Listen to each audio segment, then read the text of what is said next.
Masamune was a high school student, handsome and well-built. That morning, right after taking a shower, he stood in front of the mirror, admiring his own figure. He couldn't help but praise his own face and body until he realized that his younger sister, Chinatsu, was in his room. Chinatsu teased her brother, saying he was too narcissistic. Masamune denied it, insisting that he wasn't, and instead commented on how Chinatsu was already eating chips so early in the morning.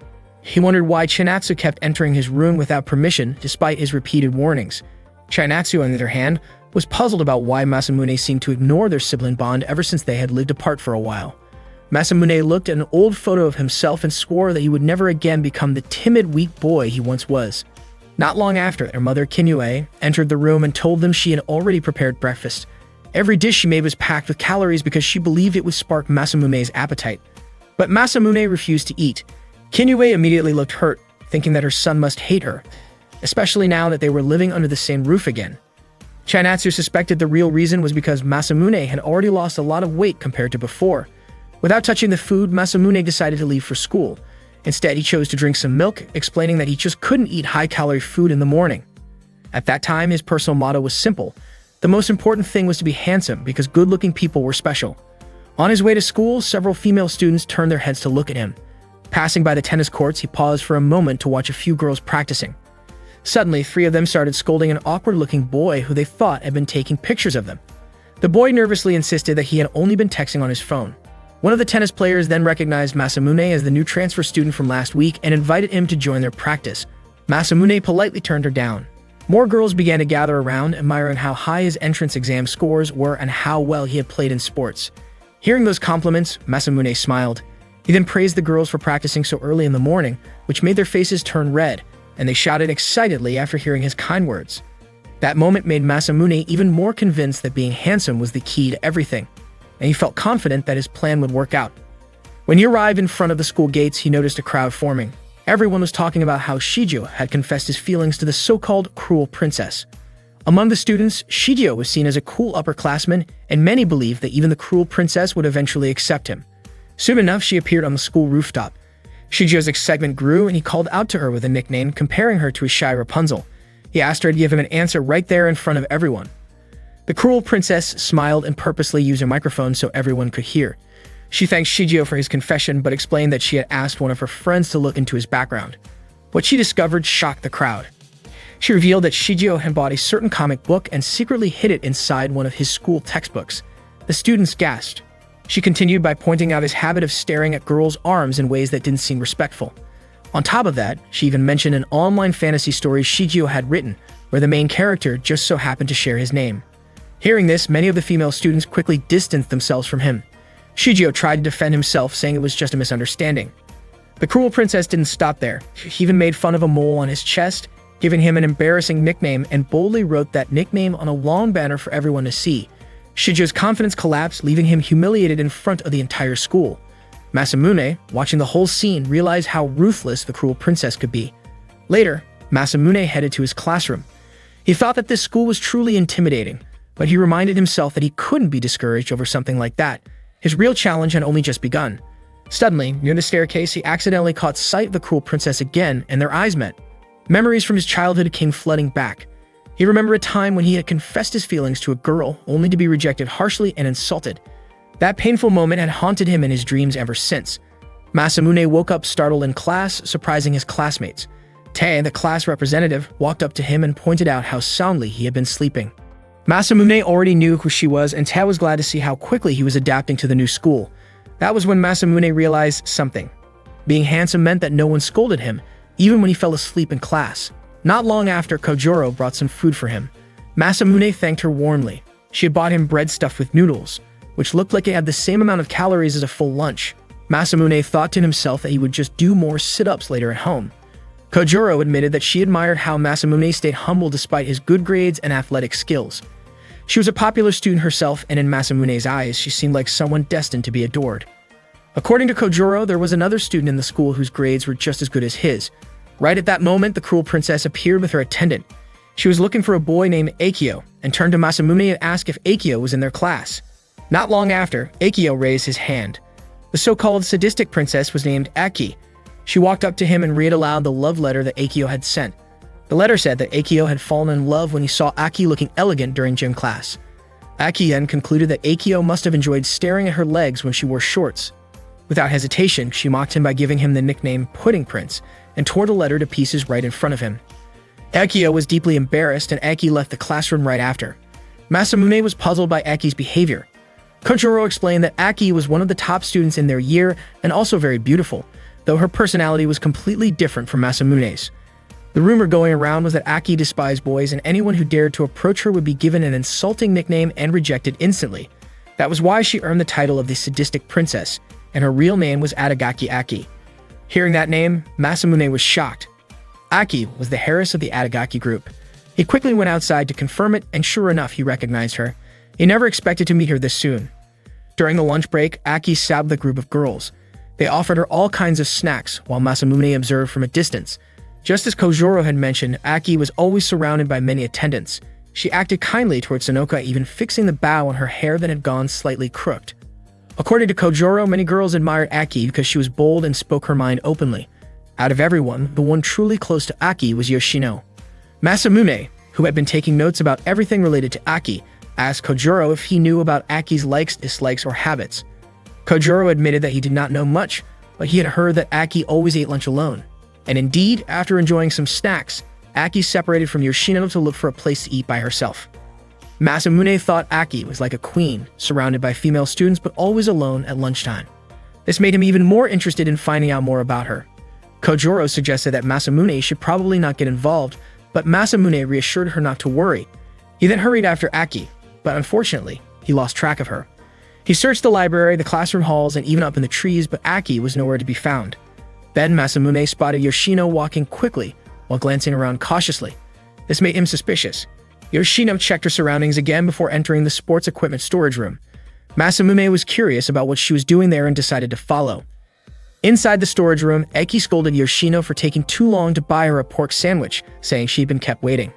Masamune felt relieved he had finally found her. But then, just as he was about to step closer, a spider dropped right in front of his face. Startled, Masamune screamed and ended up barging into the storage room. He quickly smiled and apologized, saying he had wandered into the area by accident. Aki, however, did not believe him so easily. She suspected that he had been deliberately looking for her. Masamune was surprised to see that Aki was having lunch in the sports equipment room, with a meal that looked more suited for a construction worker than a refined princess. Aki told him to leave immediately. Masamune mentioned that there were plenty of sporty girls who ate just as much, but then he was shocked to realize that Aki had not only one lunchbox but also the sandwich Yoshino had just bought. Embarrassed, Aki admitted that she would get too hungry if she only ate a regular portion.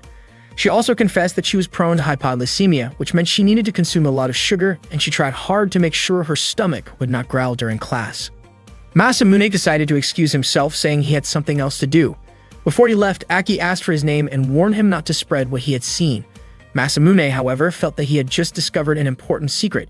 From that day on, Masamune started greeting Aki more often, in the hallways when she was with friends and even in the library. During gym class, Kojuro mentioned that rumors were spreading around the school. People were saying that Masamune had grown close to Aki, and some even bet that the so-called sadistic princess would eventually fall for him. Masamune thought the truth was far from what his classmates imagined. In reality, Aki had become much harsher toward him, and he wondered how such rumors had even started. He believed no one would ever believe that a beautiful girl like Aki actually ate portions big enough for a laborer.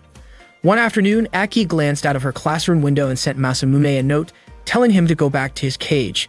Just then, a ball thrown by Kojuro accidentally hit Masamune on the head. His friends worried and suggested that he go to the student infirmary, but Masamune assured them that he was fine. After school ended, Aki's friends said goodbye and left. Aki walked ahead while Yoshino stumbled behind carrying Aki's bag. Aki called out to Yoshino, asking her to buy some food because she felt like she was about to faint.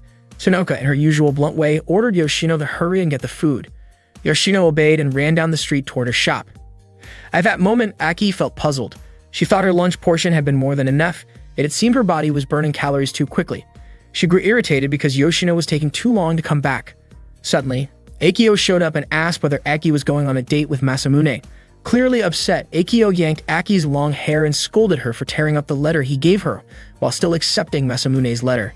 He even said that being handsome must feel good. Aki told him to let go, but Akio lashed out, saying Aki had always looked down on others. He then pulled a pair of scissors from his pocket and held them up threateningly. Aki could only close her eyes tightly, bracing herself. Luckily, Masamune appeared just in time.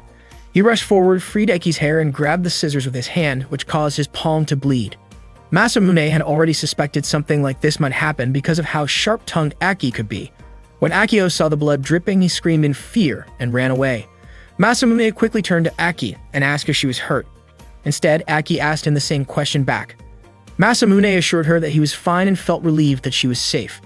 However, as soon as he looked at the wound on his hand, the pain hit him all at once, making him want to cry out. Still, in a way, he felt it was worth it. Not only did he know Aki's secret now, but he had also saved her, which meant she might not treat him so harshly anymore, especially since her pride would never allow her to ignore the fact that he had helped her. Masamune suggested that Aki shouldn't always look so stern, saying a girl becomes beautiful when she smiles. Hearing that, Aki's cheeks turned red with embarrassment. Back when he was a child, Masamune had been an overweight boy with a cocky attitude, making him an easy target for his classmates' teasing. At that time, Aki had once been his savior, helping him when others picked on him. But one day, everything changed. When Masamune gave her flowers, she threw them away and told him she had never liked him, cruelly giving him the nickname Pig's Foot.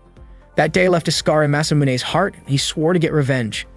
His plan was to make Aki fall in love with him, reveal his true identity, and then reject her in the most elegant way possible. Masamune proudly called this his dead or love strategy. He even laughed so loudly about it that his mother and little sister overheard. The next morning, Masamune headed to school as usual. Tae greeted him and noticed his hand wrapped in bandages. When she asked what happened, Masamune said it was just an injury from his own carelessness. Tae looked doubtful but didn't press further. Soon after, Masamune ran into Akio, who looked embarrassed and apologized for what happened the day before. Masamune told him not to take it too seriously. Tae, curious about the situation, asked what was really going on, but Masamune simply called it a secret, which made the girls around him squeal with excitement. Later, Kojuro met him at the lockers. When Masamune opened his locker, a letter slipped out. Kojuro teased him, saying it was probably a love letter. But when Masamune unfolded it, the words written inside were just Pig's Foot. A wave of unease hit him. Masamune started to wonder if Aki had already figured out who he really was. After finding a letter in his locker, Masamune became curious about who had actually sent it. He glanced at each girl in his class, which startled them. Masamune wondered if it might have been Aki, but he was not convinced she would do something like that since he believed Aki was the type who preferred to embarrass others in public at the right moment. That made him question who else could possibly know about his past.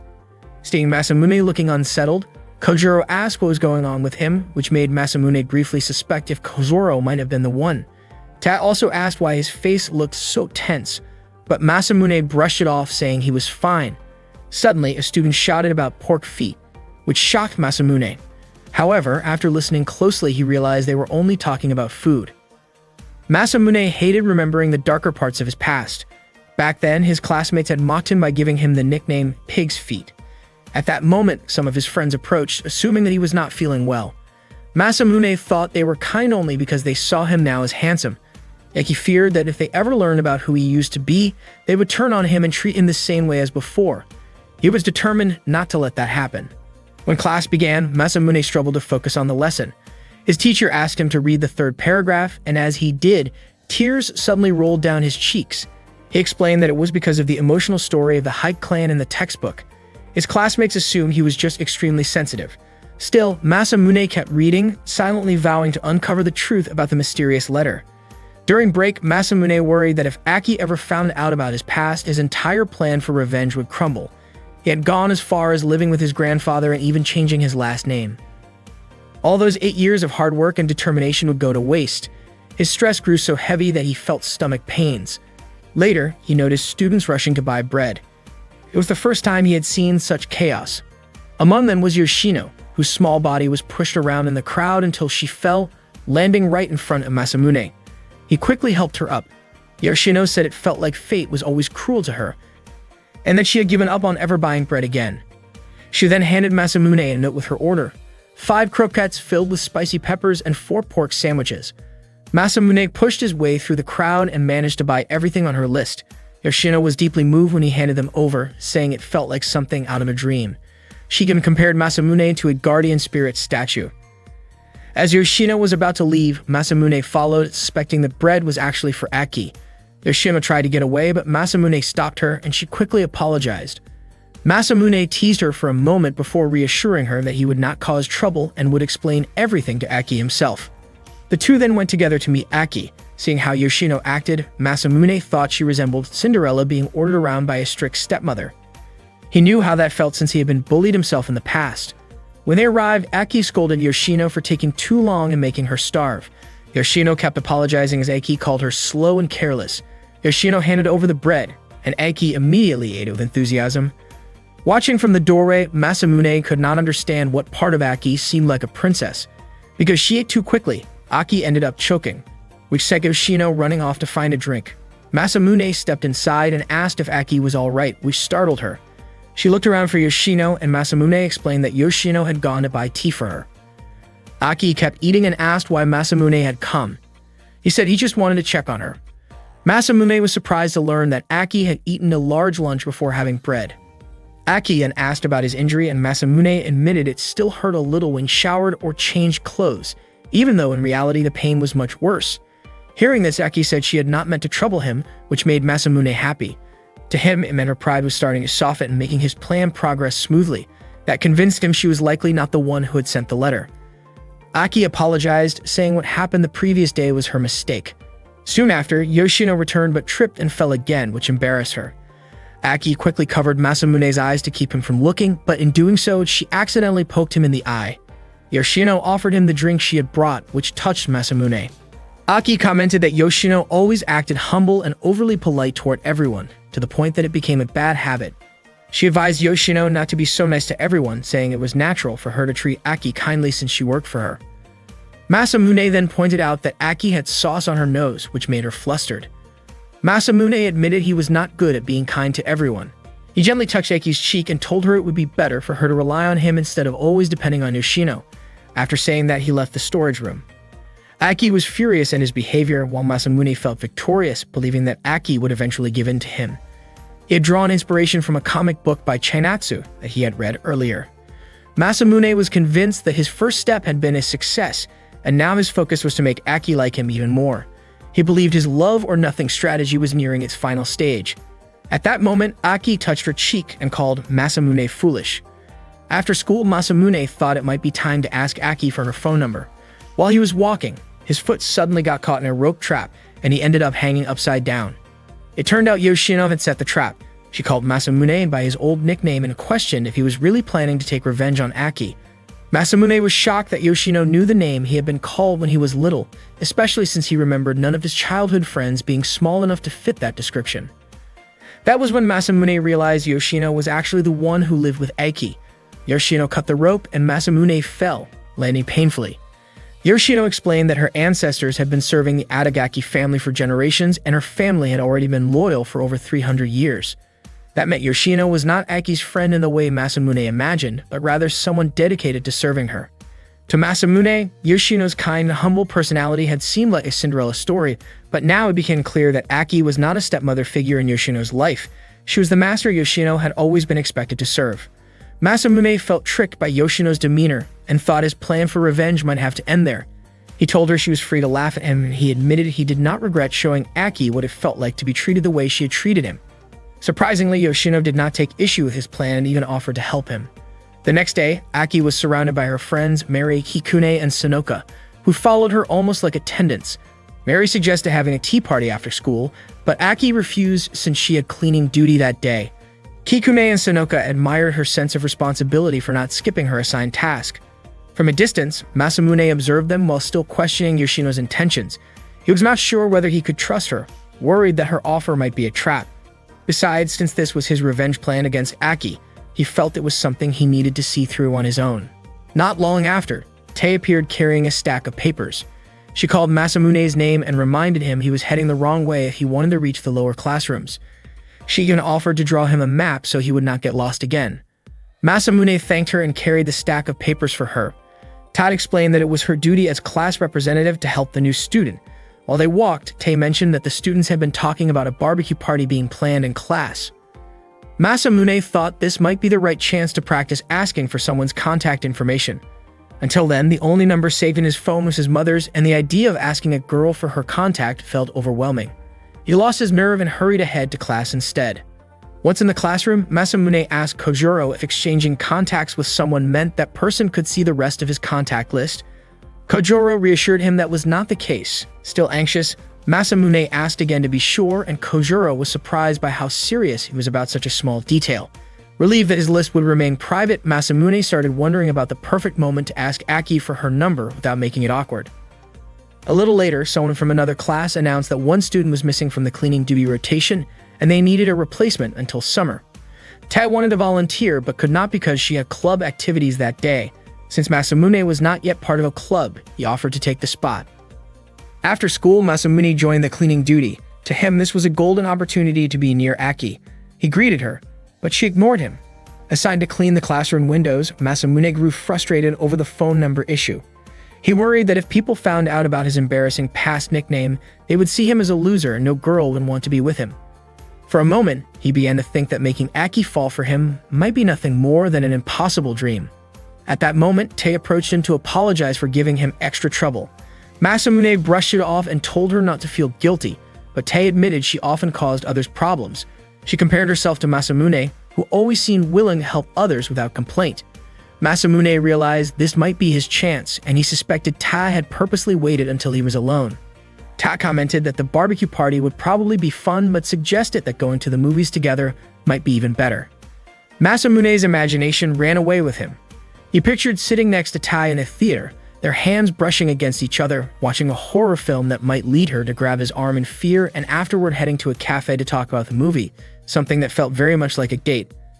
The thought made his face turn red, and for a moment, he almost forgot about his original plan. Masamune had not said anything yet, but Ta noticed that he was busy and quickly apologized for asking him out of the blue. After Ta left, Masamune began to wonder if maybe he was becoming popular. He felt genuinely thankful to Ta for boosting his confidence. Suddenly, Aki showed up, saying that she was looking for a new bucket. Masamune felt extremely embarrassed since his face was still showing how happy he had been. Aki again asked if Tae was even part of the committee. Masamune admitted that Tae was only talking with him earlier, but it seemed like Aki had overheard their conversation. She pointed out that Masamune was lucky because he seemed popular. Masamune smiled and suspected that Aki might have sounded a little jealous, since her voice carried a lot of emotion. He said it would be pointless to date someone he did not truly like. Aki asked him which girl he actually wanted. Masamune boldly admitted that he wanted to date her and made it clear that he wanted her to be his girlfriend. Aki smiled and thanked him, which Masamune interpreted as her accepting his feelings. Excited, he asked for her contact and Aki agreed. Masamune could hardly believe it was that easy, and his confidence grew even stronger. However, Aki explained that her phone was being repaired at the moment and promised to give it to him during the next cleaning duty. Masamune then suggested that they meet again at the same time in that classroom. A week later, Aki never showed up at the promised place. Masamune grew bored from waiting until he noticed a letter near the blackboard. When he opened it, he found a clue that led him to check inside the teacher's desk drawer. Inside, he found an origami with another clue pointing to the broom closet. He quickly opened the broom closet and found yet another note leading him to the desk in the back. When he followed the instructions, he found a clue inside a cage. After opening it and being startled by the animals inside, he discovered a final note telling him to return to where it all started. Looking out the window, Masamune saw Aki holding up a rolled piece of paper, revealing that she was rejecting him. She smiled and walked away. Seeing this, Masamune grew upset because he realized Aki had been toying with him. Just then, Yoshino appeared and commented that he was simply unlucky. Yoshino explained that she was actually there to take Aki's place for cleaning duty. Masamune told her she could laugh at him if she wanted, but Yoshino calmly said that he was too naive. If he had trusted her from the start, she could have given him Aki's contact and he might have even been able to go on a date with her. Yoshino then wrote her own contact into Masamune's phone. That day, Ta shared some news with her friends. Based on a teacher's meeting, if even one student in the class got a failing grade, then the entire class would have to attend extra lessons for a full month. Tae's face turned red when she looked at Masamune, and she asked what he thought about it. Masamune said everyone just needed to study harder. Tae was convinced that Masamune would take the test with ease, but Masamune pointed out that the one who was always relaxed about exams was actually Kojuro. Kojuro really didn't seem worried. For her, what mattered most was trying her best. She even admitted that during the last midterm her scores were all single digits, and this time she hoped to at least get double digits. Masamune was shocked to realize how poorly Kojuro had done before. Tae was sure Kojoro would end up in the extra lessons, and she joked about Kojoro looking like she fit a certain type if she lost even more weight. Masamune was caught off guard by Tae's unusual hobby. Tae added that no matter how delicate a guy looked, he was still a guy. Masamune placed his hand on Kojoro's shoulder and suggested she start studying harder right away. Tae got excited, imagining that Masamune and Kojoro might end up spending time together. After school, Masamune invited Kojoro to join him in this self-study room. At first, he wanted to check just how much Kojoro understood, but Kojoro believed it was already too late to start. Masamune wondered how she even managed to get accepted into the school. Kojoro said that was one of the 7 wonders of the school. Masamune then asked what the other 6 were, and to his surprise, the conversation matched something Yoshino and Aki had said before. Unexpectedly, Aki and Yoshino were also in the study room. Masamune greeted them and asked if they were studying for the test as well.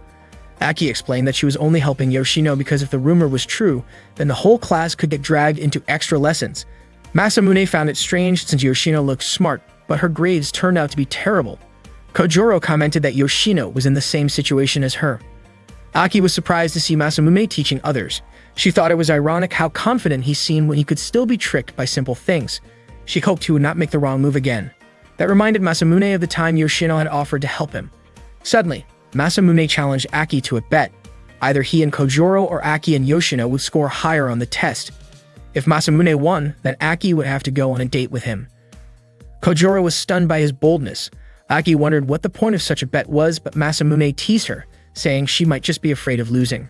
Aki dismissed that and asked what she would get out of it if she agreed. Masamune promised that if Aki won, she could give him any nickname she wanted and he would stick a tag with that nickname on his back until graduation. That made Aki interested, but she added another condition. If she won, Masamune would also have to buy her lunch until she was satisfied. Masamune agreed and the deal was made. Aki warned him not to regret it if he lost. Kojoro didn't feel confident, but Masamune reassured her. He also thought that if what Yoshino had once said was true, then the competition wasn't really 2 versus 2, it was more like 3 against 1. That night, Aki continued tutoring Yoshino. Yoshino asked if Aki wasn't going to study as well, but Aki replied by asking if Yoshino thought she would lose to Masamune. Yoshino explained that she didn't mean it that way, but according to rumors, Masamune had scored a perfect 100 on the entrance exam. Aki was shocked. Supposedly, he had been the first person to ever achieve that in their school. She hadn't expected it, especially since she thought Masamune was just overly full of himself. Yoshino promised she would do her best so Aki could win the bet. Still, she added that if Aki lost, then Aki would have to read a dating guidebook. Aki was horrified at the idea and quickly insisted that Yoshino take studying seriously. She also promised to help her as much as she could. Meanwhile, Masamune was building up the courage to call Yoshino. It would be the first time he ever called a girl, and he wondered if it was a waste for Yoshino to be the first. But if he didn't call, then he couldn't discuss the bet with her. Just when he was overthinking it, Yoshino actually called him first. Masamune hesitated but eventually picked up. He asked if she could help him with the bet, but Yoshino said it was impossible. She explained that Masamune was free to decide whatever he wanted, but she already had her own plans. She then said something strange about not letting them win easily, but also not defeating them completely. Masamune was confused by how oddly she acted toward him. The next day, Kojoro apologized to Masamune because her score was still in the single digits. She insisted that she had tried her best and said she was ready to accept a nickname as punishment if necessary. Later, Aki and Yoshino approached Masamune. Aki tested him by asking questions from Japanese history, biology, Japanese language, geography, and even English. Masamune was able to answer them smoothly. After that, Aki and Yoshino walked away together. Masamune realized that his skills and Aki's were evenly matched, and if things kept going that way, it could get dangerous. Everything would eventually depend on their individual abilities. That day after school, Masamune continued tutoring Kojoro as usual, to the point where she became exhausted. After school, he even made time to work out, and later that night, while it was raining, he was still teaching Kojoro. Aki and Yoshino happened to see them from outside. Chainatsu was surprised because her older brother, who was usually obsessed with working out, was now so focused on studying. Kinue explained that Masamune had an important test the next day, and she got really excited about preparing him a lunchbox. Hearing that, Masamune requested that the food should be low-calorie, high in protein, and without fat. He thought that if Yoshino wasn't going to help him, and he had to make sure to win the exam on his own. The next morning at school, Masamune asked Kojoro if she thought she could handle the test. Kojoro felt confident that she could, thanks to Masamune's tutoring. That day, only the math exam was left in the afternoon, and Masamune felt certain she would do well, since he had been so patient in teaching her math. That meant their chances of success were high. Kojuro then invited Masamune to grab something to eat since she was hungry after all their hard work. Before that, Masamune went to buy drinks. At the vending machine, he ran into Yoshino. She apologized to him, but Masamune said it was fine because he had started the competition in the first place. It would be strange to rely on her anyway, and the competition actually gave him motivation to study harder. He was very confident he wouldn't lose. Yoshino then handed him a drink, wishing him good luck on the test. Masamune was confused since Yoshino hadn't helped him at all but was now showing support. Yoshino replied that it no longer mattered and walked away, leaving Masamune wondering what she meant. When the exam started, the teacher reminded everyone to stay focused until the very end. Masamune felt relieved because the questions were similar to what he had studied. But then, out of nowhere, his stomach started to hurt badly. He suspected that the coffee Yoshino gave him had been spiked with something, and he grew frustrated. He started thinking that Yoshino and Aki really were his enemies, and he couldn't understand why they would resort to something underhanded. After the test ended, Masamune stormed off to Aki's classroom. He tapped a girl's shoulder, thinking it was Aki, but it turned out to be someone else. He then found out Aki hadn't come to school that day because she had a fever. At that point, he realized what Yoshino actually meant.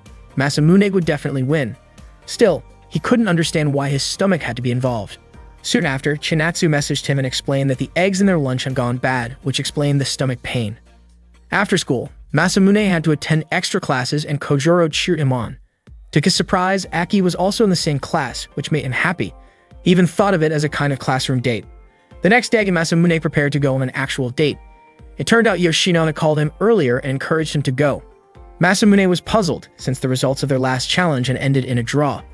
Yoshino told him he was weak for giving up after a tie. She explained that on Sunday afternoon, Masamune and Aki would meet at the station and Aki was guaranteed to show up. When Sunday came, Masamune went to the station to see if Yoshino was right.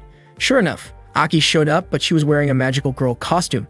People around them were surprised, thinking Aki was doing a cosplay part-time job. Masamune was shocked too because it was the same costume from an anime that aired every Sunday morning. Not long after, a man asked to take a photo with Aki because her costume looked so good, which startled her. Masamune called out to her, and Aki quickly rushed to his side, clearly uncomfortable. The man made a rude comment before leaving, which annoyed Aki, and she gave him a mocking nickname. She then invited Masamune to start walking with her. Masamune asked for an explanation about her outfit, and Aki was surprised he didn't know the so-called dress code for first dates. She explained that to make things less awkward on a first date, both people should wear costumes. Without Aki knowing, Masamune secretly called Yoshino and asked why Aki was acting that way. Yoshino said she had her own plan, and if Masamune trusted her, everything would go smoothly. Since Aki always trusted Yoshino's words and actions because of their long-standing master and servant dynamic, it made things easier to set up without raising suspicion. Masamune wondered why Yoshino was willing to help him so much, but Yoshino quickly ended the call, saying they shouldn't talk for too long or Aki might notice. Before hanging up, she cheered him on and teasingly called him by a silly nickname. Masamune thought that the best move was to just enjoy the opportunity and make the most out of the strange costume date. He went back to Aki and apologized for not really understanding the so-called dress code. Then he asked if that meant Aki was admitting they were on an actual date.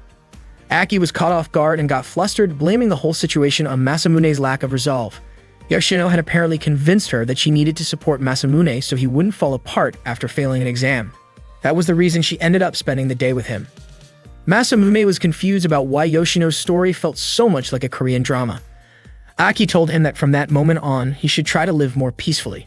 She then took him to the movies, and Masamune was surprised when he realized that Aki had rented out the entire theater just for the two of them. Masamune admitted that Aki was still the same as she used to be. When he sat down next to her, Aki asked him to sit farther away instead. They ended up watching a horror movie about zombies that was terrifying. Masamune had forgotten to check what movie they were going to see beforehand, and it turned out to be way too scary, to the point that Aki nearly fainted from fear. Masamune asked if she really hadn't known it was a horror movie, and it turned out Yoshino had been the one who arranged everything. After the movie, Aki's stomach growled from hunger, so the two of them went to a restaurant. Masamune was surprised that she still had such a big appetite after watching something so frightening. As Aki finished each plate, she pushed the empty dishes toward him. Masamune thought that the Aki he had known in the past would have acted much more arrogant, and she probably would have been embarrassed to eat 3 full meals at a restaurant while dressed in a magical Hatapure costume. Out of curiosity, Masamune suddenly asked if her eating habits were something she had always had since childhood. Aki admitted that it might have come from a painful memory in her past. Suddenly, a little girl asked why Aki was wearing such a strange outfit. Masamune was caught off guard, but Aki quickly defended herself, saying her outfit was not strange at all, but actually the costume from Hatapure. She became upset when the girl assumed she was just cosplaying, and the small commotion drew people's attention. Aki insisted that the little girl simply didn't understand and that what she was doing was actually part of a date ritual. Embarrassed, Masamune grabbed her hand and hurriedly pulled her outside. Realizing that everyone had been staring, Aki began to feel that maybe the costume she wore really wasn't normal. The two of them then went to a summer clothing shop. Aki went straight into the fitting room to change out of the costume, and suddenly she screamed loudly. Worried, Masamune rushed toward her. Aki's face turned red when she saw him, and she instinctively hid his face, making him fall down. Back when Masamune was still a chubby boy who often got teased, he had accidentally passed in front of Aki's house and met her. Aki had scolded him harshly, telling him to become stronger. Her words back then had been blunt and merciless. That evening, Masamune woke up with his head resting on Aki's lap. He thought that deep down, her heart was still just as kind as before. When Aki noticed he was awake, she immediately stood up and got ready to leave. Masamune apologized for startling her earlier, but Aki still acted proudly. Later, Masamune called Yoshino to tell her about their date that day. Yoshino explained that her goal in helping him was always for Aki's sake. She believed that Aki needed to do some self-reflection, and that if Masamune ever ended up rejecting her, Yoshino herself would benefit as well.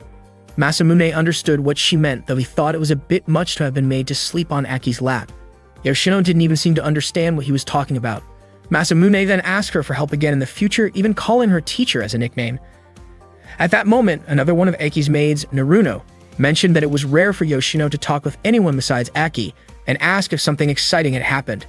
Yoshino simply replied that it had been a very exciting day. That day, Masamune was reading a manga that had a touching scene.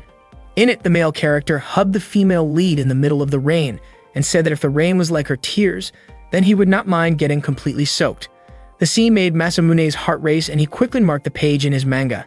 Not long after, Chinatsu came into Masamune's room because she wanted to borrow a comic. She thought Masamune was still studying. For Masamune, his mission of revenge could also be considered a form of studying. The next morning, Aki left together with Yoshino.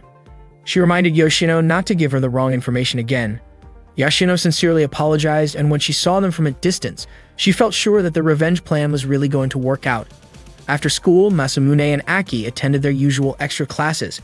That day, they were studying Japanese history. While the teacher explained the lesson, Aki immediately took notes, but Masamune just stared at her instead. Aki noticed and felt uncomfortable, asking him to pay attention to the front.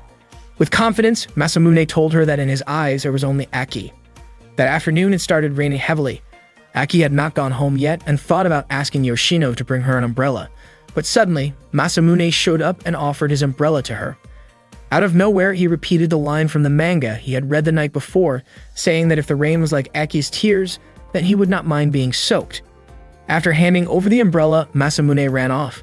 He was overjoyed, convinced that his strategy of planting seeds of love would succeed. Unfortunately, the next evening, when Yoshino met Masamune outside, she told him that Aki had actually felt disgusted by his actions. Masamune could hardly believe it, but Yoshino explained that Aki had mentioned it 24 times that day. Masamune was upset with Aki, but Yoshino admitted that she also found what he did embarrassing. Masamune defended himself, saying that the scene was from a legendary story and practically a sacred text for girls. Yoshino insisted that was not the point and advised him to keep some distance from Aki. Being overly persistent was not good either, so Masamune needed to control the pace. She suggested that the next time he saw Aki at school, he should act indifferent. When Yoshino got home, Aki immediately scolded her, wondering why she had taken so long at the convenience store. Yoshino apologized, saying a stray cat had chased her, but Aki did not care and just asked for her groceries before returning to her room. Yoshino stood quietly, noticing Masamune's umbrella sitting there. That night, Masamune went back to reading his manga. He realized that the female character eventually became aware of her feelings because the protagonist started acting distant.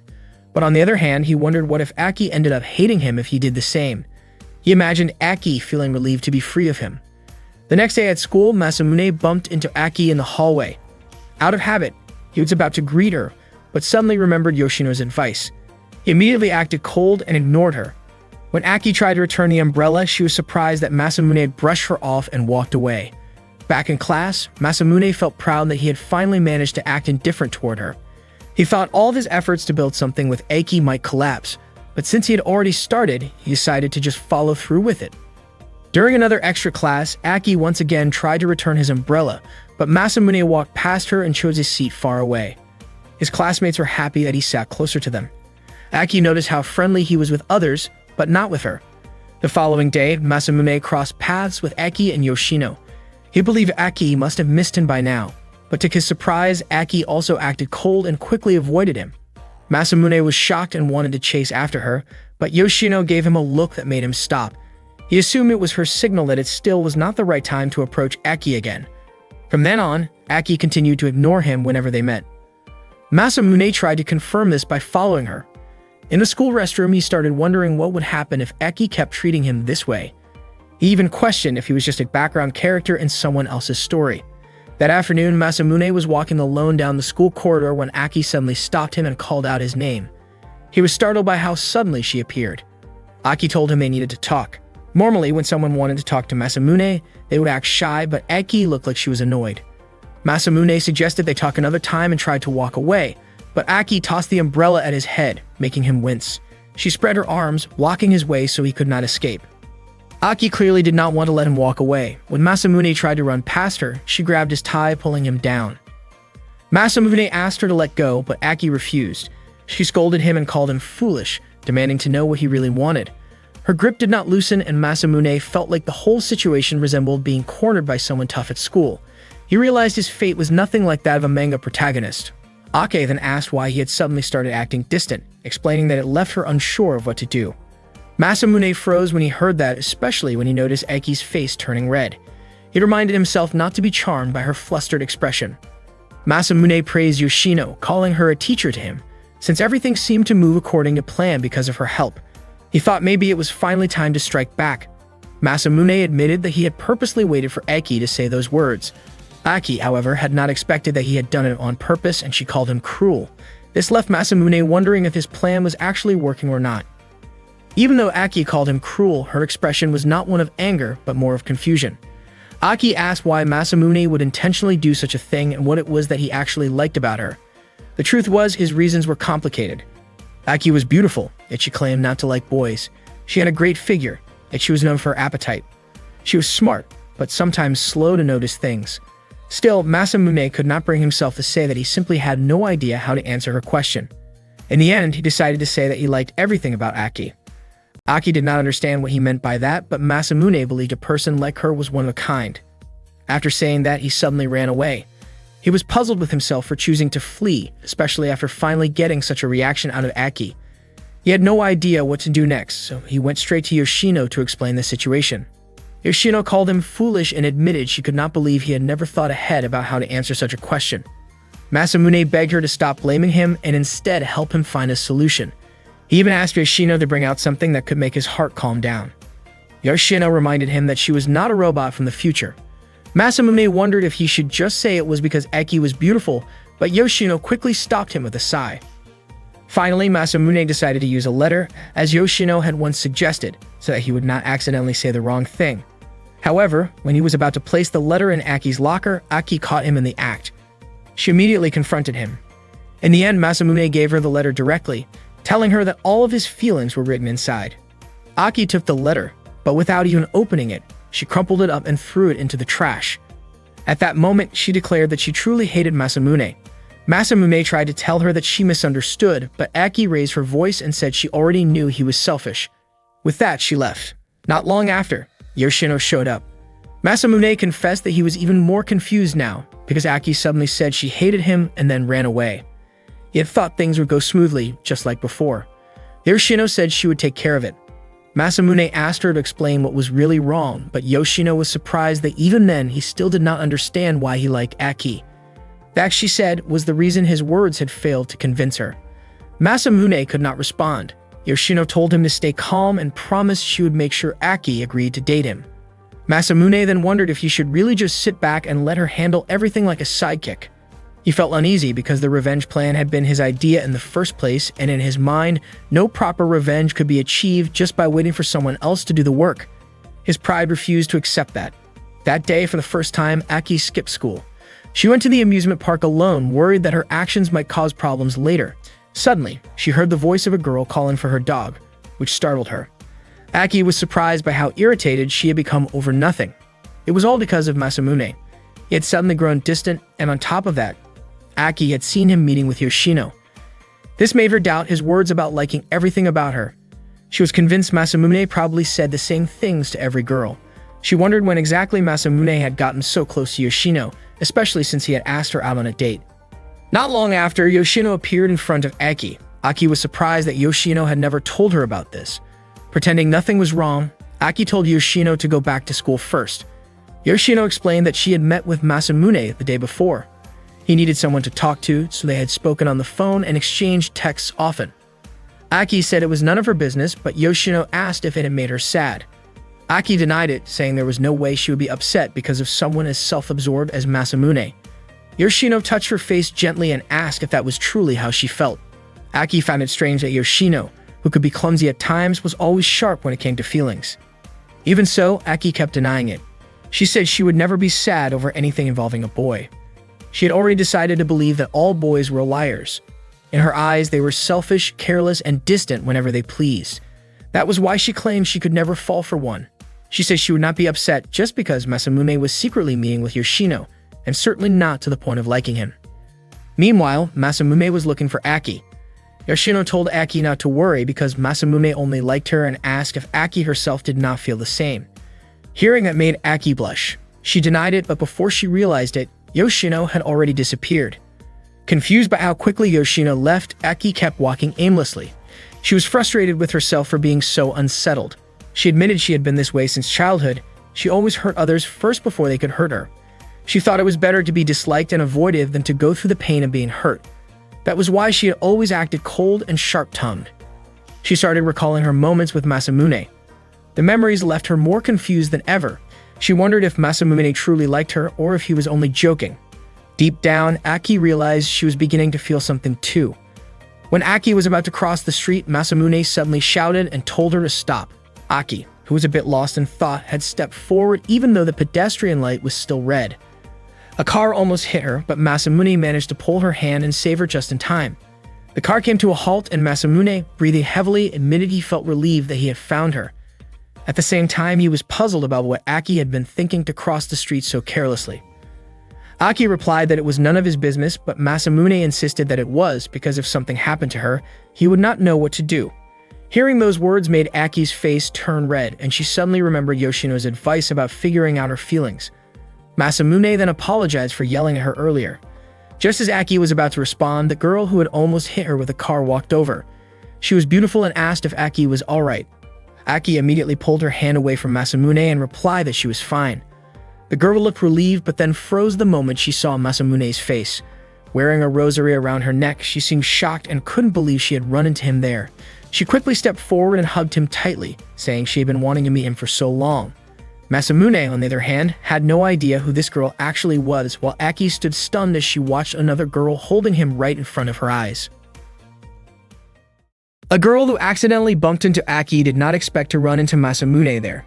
She hugged Masamune tightly, which startled him. Masamune did not know who the girl was, and Aki became very upset seeing another girl hug him right in front of her. Masamune could not understand why the girl hugged him. Her closeness made him blush. The girl quickly let go, realizing she had been impolite to Masamune, and apologized.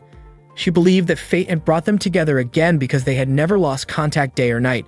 She held Masamune's hand, which made him even more embarrassed. He felt the smoothness of her hand and tried to open his eyes wide, but he still could not recognize her, having never met her before. The girl knew Masamune's name and asked if he missed her. Masamune was shocked that she knew his name, wondering if it was really possible for an unknown girl to approach him like this. He told her that she might be mistaken. Suddenly, Shido arrived and reminded the girl that it was time to leave. The girl admitted that she was very happy to see Masamune and said goodbye before leaving with Shido. At that moment, Aki, her face full of anger, demanded to know who the girl had been. Masamune said he did not know her at all.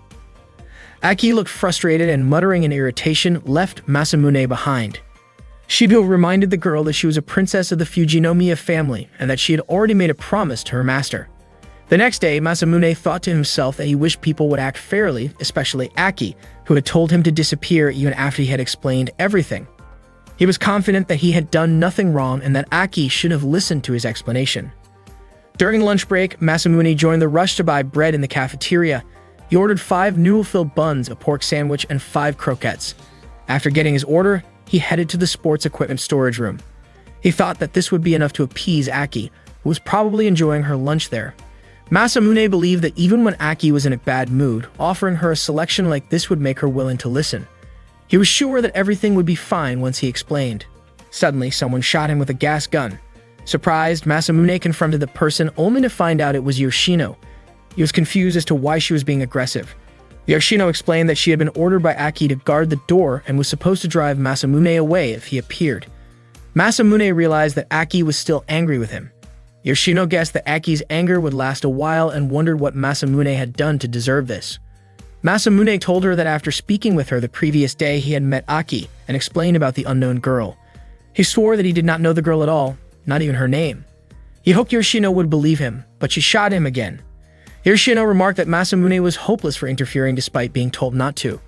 Masamune questioned whether he was really useless. He explained that it was not his intention to cause trouble and was confused that Yoshino still did not understand. Yoshino then left. Determined, Masamune decided to approach Aki in the sports equipment storage room. He took a deep breath and thought about what to say. He considered telling her confidently that she was still number one to him, but feared it might anger her further. Eventually, he placed the bread in front of the storage room door and left. Soon after, Aki came and took the bread inside. That night, Masamune could not sleep, still thinking about the incident. The next day, strong winds blew across the school. Masamune appeared gloomy, especially after his sleepless night. He still could not recall the identity of the girl who had hugged him. His face turned red thinking about her beauty, realizing that she was the type of girl he liked. When the bell rang, he still could not remember if he had ever met her, and his thoughts became even more chaotic, especially with Aki frustrating him and Yoshino acting as she had. At that moment, Tei asked Kojuro what was going on with Masamune. Kojuro admitted she did not know, as Masamune had been acting strangely all morning. That day, the teacher announced that a new student had joined their class. To Masamune's surprise, it was the girl who had hugged him the day before. She introduced herself as Neko. She greeted the classmates, and they all remarked that Neko seemed very elegant. Neko smiled warmly at Masamune, and the teacher invited her to take the empty seat. During the break, Masamune wanted to approach Nako, but her friends crowded around eager to talk to her. They complimented her hair and asked which school she had attended before. Neko had previously studied at Seikyu Academy, a girls-only boarding school located in the mountains shaped like a castle, which had even appeared on TV. Masamune really wanted to talk to Neko, but the next class period had already started. During the following break, he still could not get a chance to speak with her because she was constantly surrounded by other students, who even accompanied her to the restroom. The boys noticed how lively girls could be when they gathered and realized they had been somewhat excluded from the conversation. One of the boys suggested that Kojuro join in with the girls, but she was hesitant. After some encouragement and reassurance that the girls probably would not notice, Kojuro agreed and even had a ribbon placed on her. Seeing this, Masamune decided to step in and take the opportunity to talk to the new student. His friends were moved and cheered him on. Masamune also had many questions for Neko. He asked for permission to join the group, worried that his presence might interrupt their conversation. Taya then revealed something surprising. Neko had intentionally transferred to their school just to meet Masamune. He was shocked by the news. Neko explained that she did not expect him to know because she only felt grateful to him. Her friends became curious and asked her to share more. Neko began her story. 3 years ago, during Christmas, she had been volunteering on the street, encouraging passersby to donate to charity, but no one did. Masamune came up from behind, covered her with his jacket, and gave money for her cause before leaving. Neko chased after him. Masamune reminded her to wear warmer clothes and joked that she looked like she had wings ready to fly away. Neko admitted that in that moment he had seemed like an angel to her.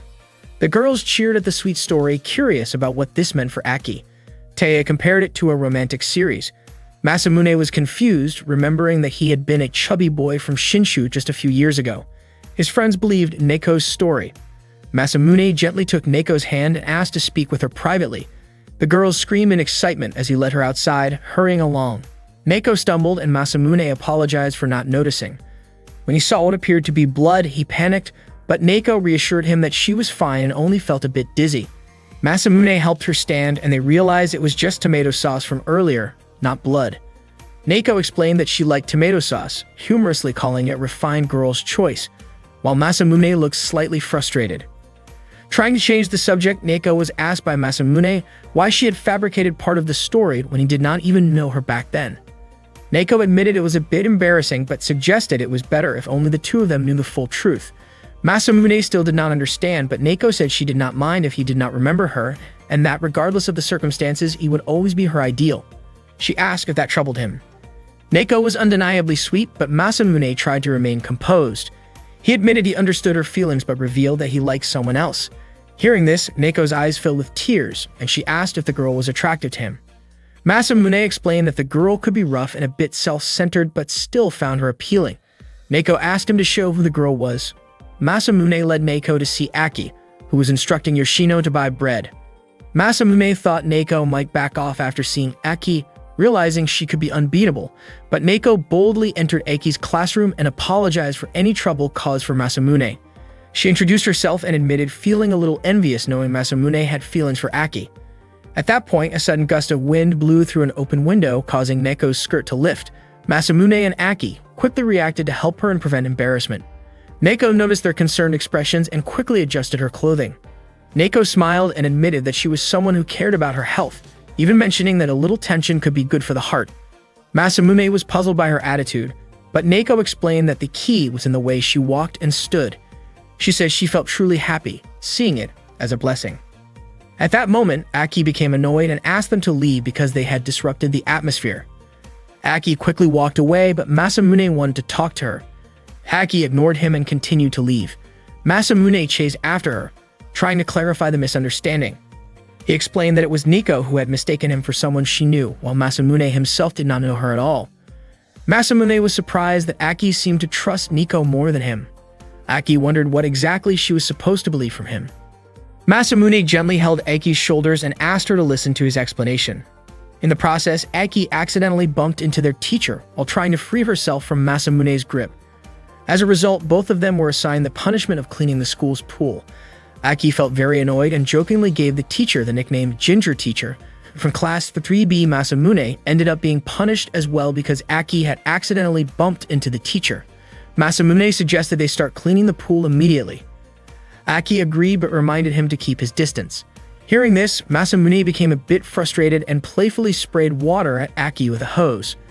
Aki was startled and scolded him, while Masamune apologized, saying it was unintentional. Aki then removed her jacket, revealing her swimsuit underneath. Masamune noticed that her figure was not as curvy as he had imagined. Aki quickly scolded him for staring. Soon, Aki struggled to carry a bucket of water and asked Masamune to come closer. Masamune wondered what she needed the water for. Aki explained that she planned to pour the water on him as a playful form of payback, following the old saying about an eye for an eye. She insisted that it was unfair for only her to get wet, carrying the bucket toward him. Masamune pleaded with her not to do it, explaining that he was not wearing a swimsuit and did not want to go home soaked. Aki teased him, joking about how he should not be like Neko. Unfortunately, Aki slipped and fell into the pool. She struggled to reach the surface and Masamune panicked, surprised that someone like Aki could not swim well. He jumped in to help her, but Aki's feet touched the bottom of the pool. Aki was puzzled, remembering that Masamune had previously said he did not want to get wet. Masamune admitted that he had no choice. Aki had already anticipated that answer, and Masamune wondered what else he could say, knowing that if he admitted his feelings for her, she probably would not believe him. Masamune sincerely focused on helping Aki and apologized for being too forward. He realized that if Aki had already closed her heart, there was no point in giving long explanations, but he could not understand why he still felt frustrated. Suddenly, Aki challenged Masamune to prove that he truly liked her. Masamune asked how he could do that, and Aki suggested that he show it through his actions, leaving the method to his discretion. That afternoon, Yoshino was waiting for Aki alone, wondering why it was taking her so long to finish her punishment. Suddenly, Neko arrived carrying an umbrella since the weather was extremely hot. She asked Yoshino if she knew where Masamune was. Yoshino was puzzled about why Neko would even ask that, but Neko insisted that Yoshino was the first person she should check with. Yoshino admitted that she had no idea where Masamune could be. At that moment, Aki had asked Masamune to prove his feelings for her by kissing her. Masamune froze at the request. Seeing him so silent, Aki remarked that if he were serious about her, he should be able to do it. Masamune was completely thrown off. In his mind, a kiss was supposed to be the final step in his love-or-nothing strategy. His original plan had been to refuse Aki's kiss at the very end of his revenge mission. marking the completion of his plan. Instead, here he was unexpectedly alone with her, and Aki was asking for a kiss right in the middle of his strategy. Aki assumed that Masamune did not want to go through with it and started to step away. But he stopped her and brought his face closer to hers. He wasn't even fully aware of what he was doing. His heart felt like it was about to jump out of his chest, and he had no idea how to react. In a fleeting thought, he imagined treating Aki like a piece of food he could nibble on. As he leaned in, Aki reacted immediately, hitting him sharply. Masamune was bewildered by her reaction and felt frustrated at Aki for playing the victim. Soon after, Tai and her friends arrived. Tai asked what Masamune and Aki were doing there.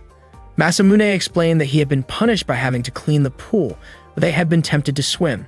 Tai revealed that she was a member of the swim club and was on her way to practice.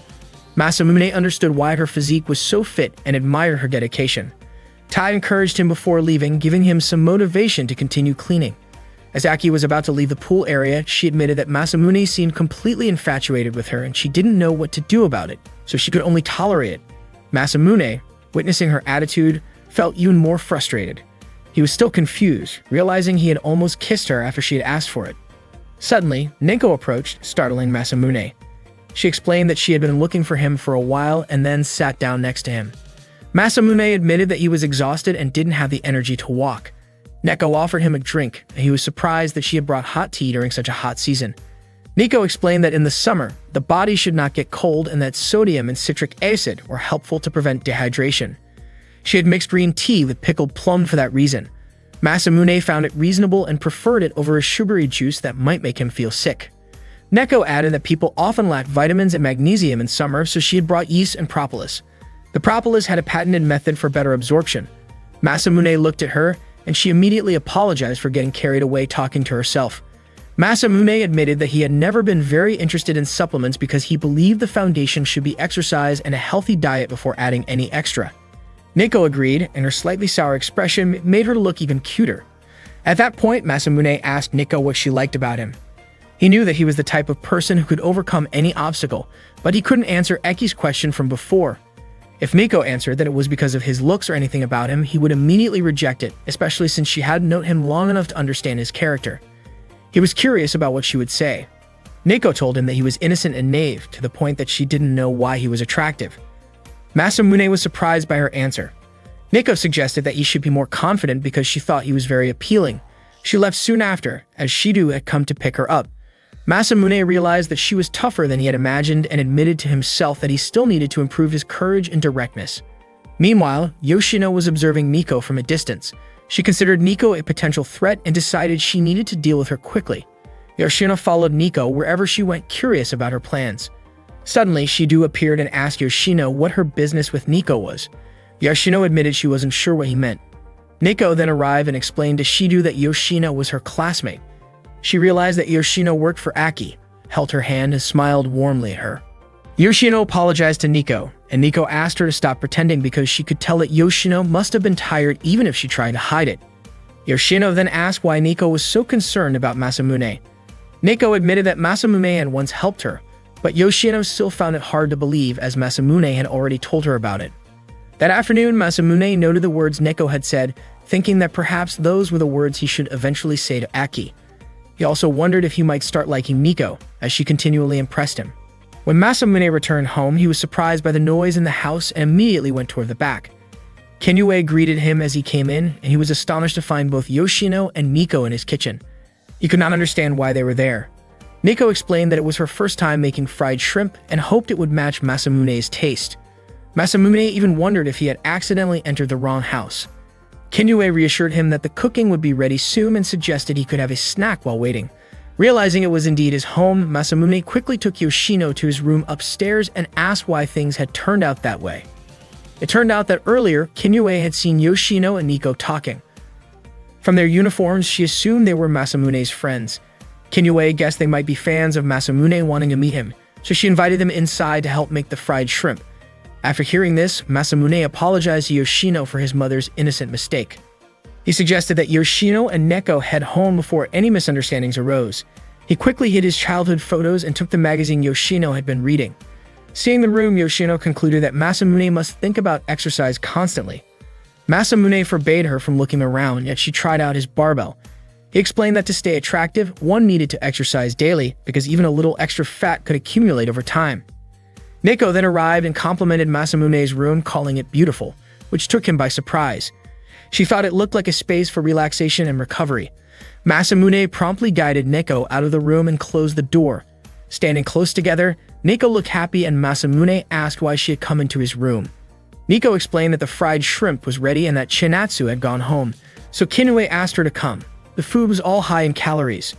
Chinatsu admitted she was surprised that Masamune had friends visiting, and Neko wondered why, since Masamune was popular at school. Chinatsu was about to mention that Masamune was worried about his privacy, but Masamune quickly covered her mouth to prevent her from saying too much. Neko asked what he meant by his identity, and Masamune suggested they start eating before discussing it further. Kinue invited everyone to start the meal together. During the meal, Masamune removed some flour from the shrimp because it contained too much fat. Neko took some vitamins and supplements. Kojoro reminded Masamune and Miko that food should be enjoyed. Masamune explained that the calories were a concern and that Neko was careful about nutrition. Chinatsu laughed, noting that they were quite similar in that way. Yoshino enjoyed her meal, even nodding when Kinue offered more. Chinatsu suggested they play with fireworks, but Masamune hesitated, thinking Yoshino and Neko might be too busy. Surprisingly, both girls were interested and Chinatsu was delighted. That evening, Chinatsu wore a yukata, which surprised Masamune. She lit fireworks and shouted with excitement. Yoshino had also put on a yukata and commented on how different Masamune's younger sister was compared to him, although Masamune noted that she had always been extremely energetic. He felt bad that Yoshino might have a hard time keeping up. Yoshino admitted that she did not like fireworks because when she was little, Aki had conducted an experiment to see how many rockets would be needed to fly to the moon, and Yoshino had been the test participant. Everything had turned bright white, leaving her unable to hear anything. Masamune felt sorry hearing this and was shocked at Aki's recklessness. For now, Yoshino just played with small, safe firecrackers that calmed her. Masamune then noticed Neko adjusting Chinatsu's yukata sash, and Chinatsu blushed with gratitude. Masamune realized that Neko always looked naturally beautiful, no matter what she wore. Catching Masamune looking at her, Neko smiled, making him blush. She complimented his younger sister's sweetness and admitted she had never experienced something like this before, leaving her a bit unsure. Masamune remarked that everyone has played with fireworks at some point. The three of them enjoyed watching the fireworks scatter across the night sky together. Not long after, Kinue brought them some watermelon. Chinatsu then challenged Yoshino and Neko to see who could spit the watermelon seeds the farthest. Masamune watched in amusement, puzzled by their behavior, which reminded him of grade school kids. Seeing them laugh as they spat the seeds, Neko couldn't help but giggle uncontrollably. Masamune thought to himself that if Neko were not so prone to fibbing, his relationship with her might have been completely different. If he hadn't been so focused on his plan for revenge against Aki, perhaps he could have felt something else toward Neko. After enjoying the fireworks, Neko quickly changed her clothes. Masamune informed her that her ride had arrived. Once she was ready to leave, Neko approached Masamune and jokingly asked if he would walk her home. Masamune was surprised that Neko was still teasing him, especially since Shido had already come to pick her up. Before leaving, Neko mentioned how much fun she had that day despite Masamune secretly wishing she would not come back to his house. After Neko left, Masamune asked Yoshino if she wanted to ride home. Yoshino explained that she lived at Aki's house, and Masamune realized that could have been dangerous if he had misunderstood the situation.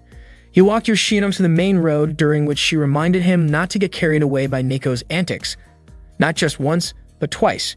Meanwhile, Chinatsu felt elated, thinking the day had been incredibly fun.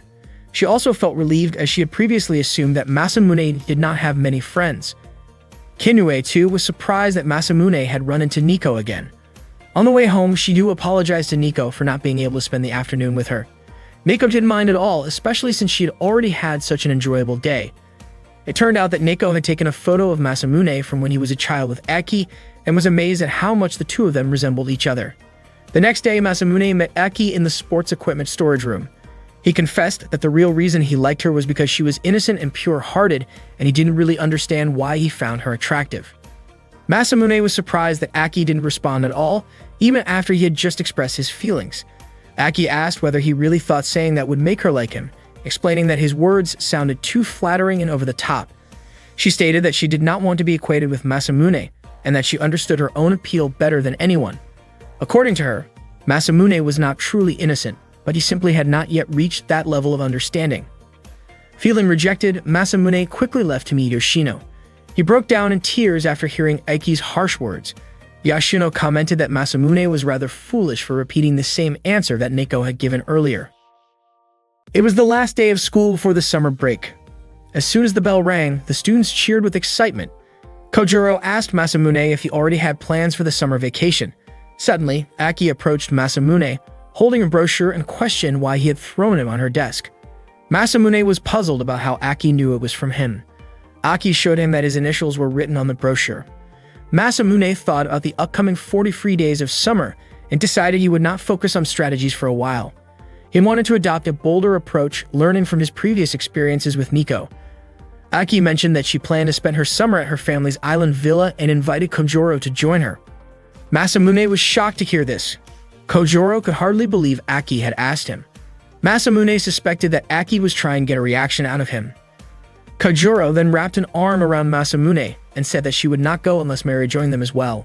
Masamune found Kojuro's reaction amusing. He mentioned that since he and Kojuro were inseparable, if she went, he would have to go too. Suddenly, Neko joined in, wrapping her arms around Masamune as well, saying that if he went, she would go too. Seeing this, Tae felt a pang of jealousy. She really wanted to spend time swimming freely at the beach. Masamune asked Aki whether she preferred spending time alone on the beach or bringing everyone along. Aki, a bit frustrated, realized she had no other choice. Rather than being bored by herself, she agreed to invite everyone. The next day, Masamune and his friends set off for the remote Tsunade Island. While Aki was busy eating, Yoshino approached Masamune. She explained that she had been observing Nico, but could not find any weaknesses. Yoshino was surprised by Nico's strong obsession with Masamune. Masamune asked her not to dwell on it, emphasizing that no matter the situation, his main goal remained getting back at Aki. Yoshino, however, said this was not the time to be relaxed. She warned that she would reveal Masamune's plan to Aki if there was no progress during the trip. Masamune shivered at her words. Upon arriving at Tsunade Island, they noticed Midori on the phone, looking upset after what seemed to be a breakup with her boyfriend. She was visibly frustrated and shouting. A maid approached and informed her that Aki had already arrived. Hearing this, Midori immediately brightened up and became friendly, preparing to meet her. Masamune and the others were amazed at the grandeur of Aki's family villa. Masamune still worried about Yoshino's threat to reveal everything to Aki. Aki mentioned that Midori shouldn't have arrived earlier. It turned out that Midori was Aki's father's secretary. Since Yoshino's father was busy, Midori had been tasked with accompanying Aki. She was responsible for taking care of the young lady and admitted that Aki's sweet and cute personality made her feel at ease. Midori greeted Aki and her friends warmly. Everyone was impressed by her celebrity-like appearance. She didn't mind accompanying them at the villa, but was surprised to see a boy present. Kojuro clarified that he was also a boy. Masamune decided he no longer needed to worry about appearances. His main priority was his plan for revenge on Aki, as failure could be risky. He noticed that Aki was kind and polite in front of the girls but firm when dealing with boys. Despite the risks, Masamune decided to pretend to be Aki's boyfriend. This shocked everyone, and Aki reacted by throwing her suitcase in his direction, clearly annoyed at his bold claim. Masamune and Aki argued briefly. Midori commented that Aki, being older now, should not act so childish, noting that having a charming partner was a good thing for her growth. Aki scolded Midori for speaking so freely, suggesting she should not comment on such matters. Aki pulled Masamune aside to talk, frustrated by his earlier words. Masamune teased Aki about her composed behavior around girls. Although claiming to be Aki's boyfriend was risky, his prediction had paid off since Midori did not think negatively. Just as Aki was about to reprimand Masamune again, he mentioned Midori's name, which immediately silenced her. Aki reminded him that their relationship would only last while on the island and was purely pretend, warning him not to go too far. Tae, excited at the idea of swimming, quickly jumped into the water. Seeing Masamune shirtless, Kojuro complimented him, praising how cool he looked. Masamune remarked that Kojuro was lucky not to be wearing the swimsuit Tae had picked out for him. Kojuro explained that being a boy, he was supposed to wear swim trunks and also wore a t-shirt to protect his skin from getting sunburned. Nico approached them and mentioned that it was smart to be cautious because UV rays are very harmful to the skin. She then hugged Masamune and asked him to apply sunscreen on her back. Masamune was stunned, especially when Nico pressed against his arm while hugging him. He worried that if Midori saw them, the perfect chance he had to pretend to be in a relationship would be ruined. Masamune tried to free himself and Aki immediately stepped in to pull Nico away. Aki explained that Nico's cheap trick would not work there because, as Masamune had said, he was her boyfriend. From a distance, Yoshino was observing the situation. Aki warned Miko not to get in the middle. Masamune was surprised that Aki took the initiative on her own. Miko noted that Aki's expression didn't look angry. Aki acted that way for Miko's sake too.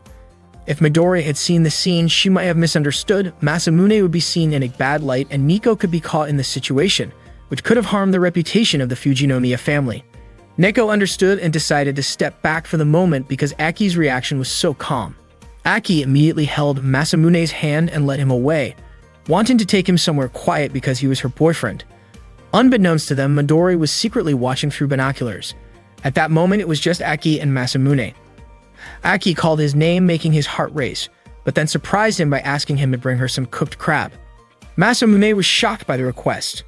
Aki said she felt cold and suggested that Masamune ask Midori to prepare it. Masamune hesitated and reminded her that they were just pretending to be a couple. Aki explained that no one was around to see them and that pretending there would serve no purpose. This frustrated Masamune even more. Aki didn't care whether he was pretending or not. Her treatment of him remained the same, and she encouraged him to go get her food. Reluctantly, Masamune obeyed her request. Masamune realized that whether it was in the school equipment shed or at the beach, Aki's behavior was consistently mischievous. He thought that he needed to do something to adjust his plan. Masamune approached Midori and asked her to get food for Aki. Midori noted that Aki hadn't changed and praised Masamune for being so willing to follow instructions for the sake of his girlfriend. Masamune asked if there were any fun spots nearby. Midori mentioned that there were a disco, a recital hall, and a cabaret for men in the area. Masamune smiled and clarified that he meant places fun for high school students during summer break. Midori suggested a spot for a courage test. Aki was known to be easily scared, so Masamune thought it would be perfect, and the other friends would probably enjoy it too. After that, Masamune thanked her and went to fetch the food Aki had requested. Midori, who wouldn't bother ordinary people like Masamune, allowed everyone to like whoever they wanted. However, it was too soon for Masamune, and Midori had plans to make things a little challenging for him. On her first day as the secretary for the Adagaki family, Midori was on the phone with a man who had decided to end their relationship, which upset her.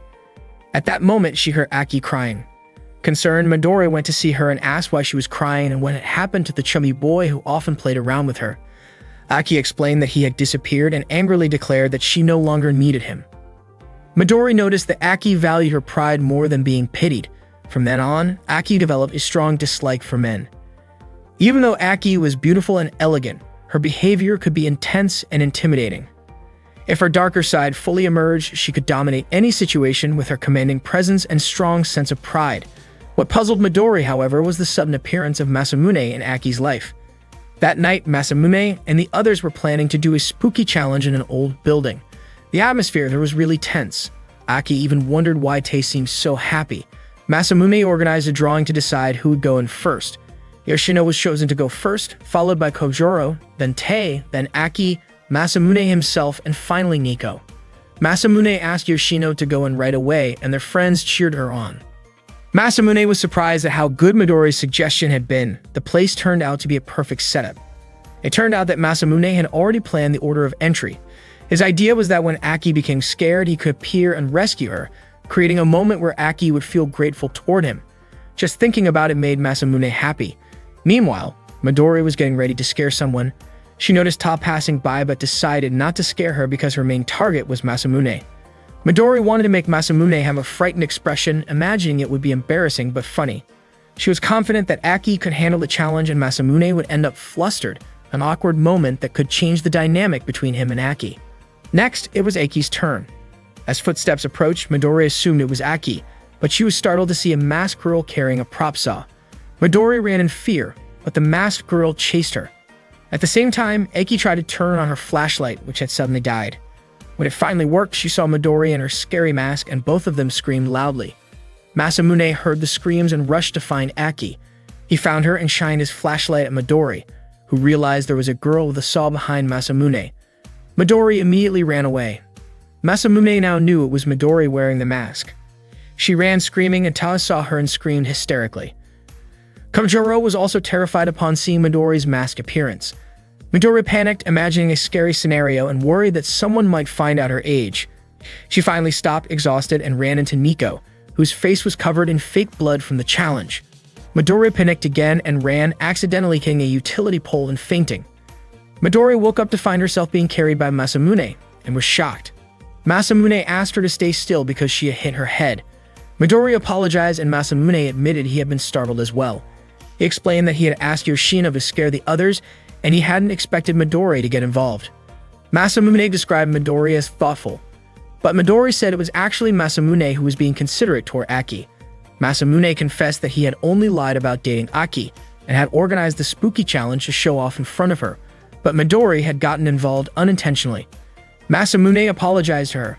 Midori had not expected Masamune to be so kind, realizing that her assumptions had led to unnecessary worry. Aki seemed worried about Midori and scolded Masamune, but also thanked him afterward. Masamune asked Midori to keep what had happened a secret. The next day, their vacation ended. Masamune felt disappointed because things hadn't gone as he had hoped. Yoshino approached him and surprised him. According to Yoshino, Masamune's plan wasn't bad. Aki did care about what people said, but if she didn't like something, she would refuse. Yoshino praised Masamune for being proactive in front of Miko, which was why she decided not to tell Aki about what happened. Masamune felt relieved. Yoshino reminded him not to get careless, saying she would not help him if he didn't have ambition.